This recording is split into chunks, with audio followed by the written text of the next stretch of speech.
You know, it's They say misery loves crazy. company, no? Yeah, Misery loves company. I'm not the only one going through this. There's got to be some type of weird comfort in that, I guess. I mean, is there when you're using? There's a bunch of you had buddies that did it. Well, to give you an idea, the kid that I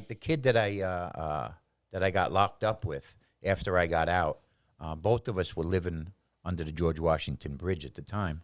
Now, were you on the Jersey side or the New York side? Both on New York side, and he wound up freezing to death. Believe it or not, underneath the George Washington Bridge. What do you need, the lighter? I was trying to avoid it, but thanks. But yeah, he wound up. As I'm sitting there in the probation department, and I look at the paper, and I see the kid's name, and I says, "Oh," I says, "You got him on probation too?" She says, "Oh no, I just found out he passed away." He says they found him frozen to death under the bridge. That's terrible. That's very sad. You knew him, huh? Oh, that's not the first. That's one of many, many people that I've seen. How many die people from do you overdoses. think, if you had to put a number on it, do you think that you actually heard or witnessed died during this time? Well, this article here talks about I went to 6 funerals in 1 month. Just to give you an idea. People you know. There's a lot more, and I'm going to sit here and show you some things when I got involved with Narcotics Anonymous. Now, what I wanted to ask you about that, how long was the program out before you, was it a new organization at that time? Or No, NA's been around for a long, long, long it was time. before you got involved? Yeah. My first rehab in 1979, they were there. They came in and they gave us meetings, and I was gung ho. I went in there voluntarily. I wanted to get clean, and I stayed clean. I did the right thing. Unfortunately, about 60 people were getting high in the facility.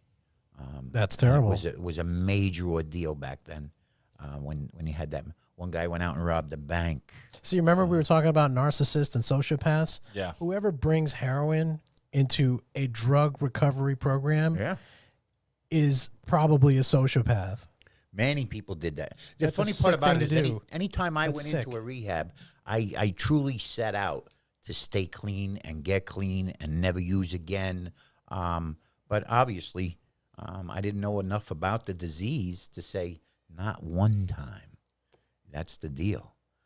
Every time I went back, it just progressed each and every time. Was there a time you said, I don't think I'm ever going to get off this? Oh, well, that's when I attempted suicide. I attempted suicide more than once. Believe it or From not. taking the drug or another way? Trying to Just OD. OD and that's it. I had Try. enough. I went out one time. I'll tell you. Just put me out of my misery. I can't do this. I went no out in New York. I was living under the West Side Highway before the West Side Highway was what it is today. 42nd Street was a pier where we washed in the Hudson River. We lived in the houses over there, the cardboard boxes. The West Side, East Side. Over on the West Side. by 8th this Avenue place, was where Hell's you Kitchen. was the place, right? Yeah, Hell's Kitchen. Before it got cleaned up, right? 8th So Avenue, the World War 42nd II boat area over there. I wound up, I OD'd. Intrepid? I OD'd right Yeah, there. right there. Well, that wasn't there.